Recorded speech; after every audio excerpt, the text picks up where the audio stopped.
फरमाते हैं कि मैं ना मजदूर लेने गया, बगदाद के चौक में मजदूर बैठे होते थे, तो मेरी उन मजदूरों में से ना एक नौजवान बच्चे पे नजर पड़ी।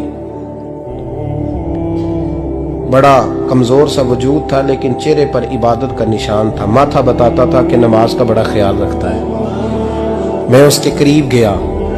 चेहरे भी बड़ा कुछ बताते हैं ना, चेहरों में भी बड़ी रानाई होती है। फरमाते हैं मैं करीब गया, मैंने उसको कहा बेटे मजदूरी करोगे? तो कहने लगा मजदूरों में बैठा हूं तो हुजूर मजदूरी के लिए ही तो बैठा हूं। तो मैंने कहा कि चलो फिर। कहने लगा नहीं मेरी कुछ शर्तें। मैंने कहा बताओ? कहने लगा पहली शर्त यह है कि लोग 4 दिनार दिहाड़ी लेते हैं, मैं 3 दिनार लूंगा। मैंने कहा यार भाई तो बड़ी बेहतरीन है, बाकी भी इस तरह की रख ले। उसने कहा हुजूर दूसरी शर्त यह है कि मैं आपकी मुकम्मल बात मानूंगा, लेकिन जब अजान हो जाएगी फिर आपकी नहीं सुनूंगा। तीसरी बात उसने ये की कि हुजूर मैं आपके घर में काम करूंगा पर आपके किसी सवाल का जवाब नहीं दूंगा। कहते मैंने कहा यार तू बड़ा अजीब है, शर्तें तो मालिकों की होती हैं। कहने लगा जी बहरहाल मैं शर्तें लगा के जाता हूं। फरमाते मैं उसे घर ले आया, काम मैंने उसको बताया, तो जो काम मजदूर सारे दिन में करता है ना उसने 2 घंटे में कर दिया। हमारे मजदूर सिगरेट पीने में भी तो आधा घंटा लगाते हैं, वो चाय पीने जाए तो पौना घंटा। वहां उनको भी तो दयानतदारी करनी चाहिए कि नहीं करनी चाहिए? ने मुआहदा किया है ना जी, तो पूरा उतरना चाहिए ना। कहते 2 घंटे में। अब काम जब बंदा शुरू कराता है तो काम और निकल आता है। कहते काम मैंने उसको और बता दिया, वो करने लगा। उसने मिट्टी निकाल के रखी थी बाहर रास्ते में, तो अजान हो गई जोर की। उसने वहीं कुदाल छोड़ी कही और चलने लगा। तो मेरा बेटा कहने लगा इसको जरा बराबर कर दो। कहने लगे चुप कर जा, तेरे बाप से बात हुई थी, जब अजान होती है तो मैं किसी और की नहीं सुनता, सिर्फ अल्लाह रसूल की सुनता हूं। कहते मस्जिद चला गया, नमाज पढ़ के आया तो दोपहर का वक्त था। मेरी बीबी कहने लगी इसको को खाना खा ले। कहते हमने कहा खाना खा लो, तो कहने लगा मैंने रोजा रखा हुआ, रमजान भी नहीं था, नफली रोजा रखा हुआ। फरमाते हैं शाम हुई, मैंने 3 दिनार दिए। तो मैंने कहा तेरा नाम क्या है? कहने लगा मैंने आपसे कहा था मैं किसी सवाल का जवाब नहीं दूंगा।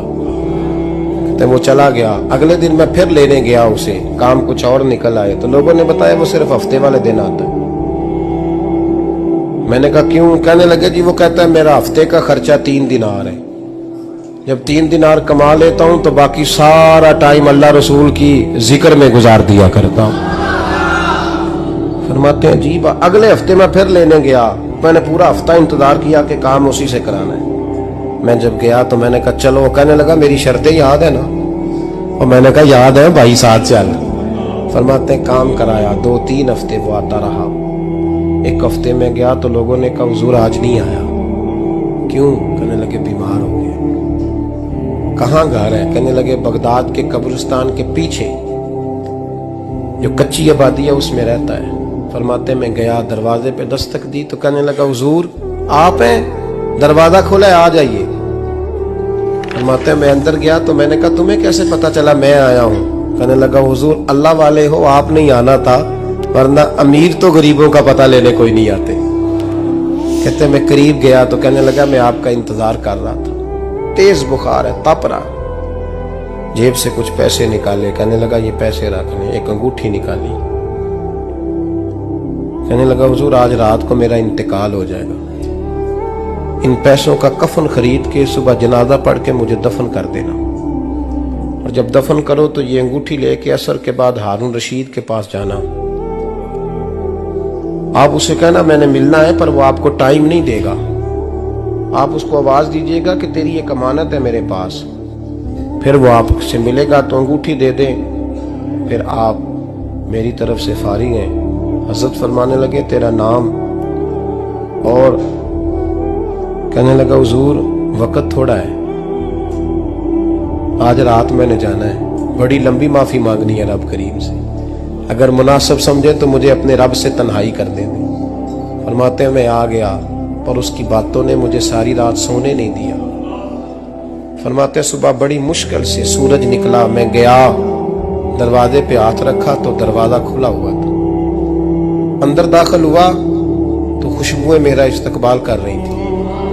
जब चेहरे से कपड़ा हटाया तो उसका तो इंतकाल हो चुका। इंतकाल हो चुका है, ऐसे है जैसे किसी का दीदार करके सोया। कहते मैं तो 2 आदमी ले गया था जनाजे पे, पर पता नहीं दुनिया किधर किधर से आई, कहां कहां से। अखां जदों मीटियां जमाना मैनू रोवेगा, अपना ते अपना बेगाना मैनू रोवेगा। फरमाते हैं मैं तो 2 बंदे ले गया था, पर पता नहीं मखलूक कहां कहां से आई। जनाजा पड़ा, दफन किया। हारून रशीद के पास में असर के बाद गया, मैंने बुलाना चाहा पर बादशाह था, मेरी तरफ देखा ही नहीं। मैंने उसको कहा तेरी एक अमानत मेरे पास है। फरमाते हैं वो मुझे कोने पे ले गया, क्या बात है, कमरे में बुलाया, मैंने अंगूठी दी। हारून रशीद तो चीखे मारने लगा, कहने लगा अंगूठी वाला कहाँ है? मैंने कहा वो तो इंतकाल कर गया। कहने लगा मुझे कब्र पे ले चल। कहते मैं कब्र पे लाया तो वो लेट गया, तड़प के रोने लगा। मैंने कहा मेरा कलेजा फट जाएगा, ना उसने कुछ बताया ना तूने बताया, ये कौन था? तो हारून रशीद कहने लगा ये मेरा बेटा था। मैंने कहा तेरा बेटा और मजदूर? कहने लगा हुजूर ये हजरत दाऊद ताई के पास बैठा करता था, उनका मुरीद था, मुझे रोज कहता था अब्बा तूने बड़ी दुनिया इकट्ठी कर ली है, मरते वक्त तुझसे टांगे समेटी नहीं जाएंगी, इतना हिसाब नहीं तू दे सकेगा। मैं इसको समझा देता, इसकी अम्मा समझा देती। ये रोज हमें कहता छोड़ दो, आ जाओ अल्लाह रसूल की बारगाह में झुक जाएं। हम समझ। एक दिन ये चला गया, कहने लगा फिर तुम्हारा रास्ता और है और मेरा रास्ता और है। ये सोने की अंगूठी गलती से इसके पास रह गई, गलती से हीरे की अंगूठी चली गई। कहने लगा देखो मेरे बेटे ने आज वो भी वापस कर दी है। फिर तड़प के कहने लगा हारून रशीद था तो ये मेरा बेटा, पर मेरा मुर्शद निकला, मेरा पीर निकला। भाई जिंदगी तो बड़ी थोड़ी है ना। बाबा साहब ने कहा था उठ फरीदा सुत्या, और दाढ़ी आ गया पूर, अग्गा नेड़े आ गया, पिछा रह गया दूर। उठ फरीदा सुत्या खलकत वेखन जा, मते कोई मिल जाई बख्शिया ते तू ही बख्शिया जा। उठ फरीदा सुत्या झाड़ू दे मसीत, तू सुते रब जागदा तेरी डाडे नाल परीत।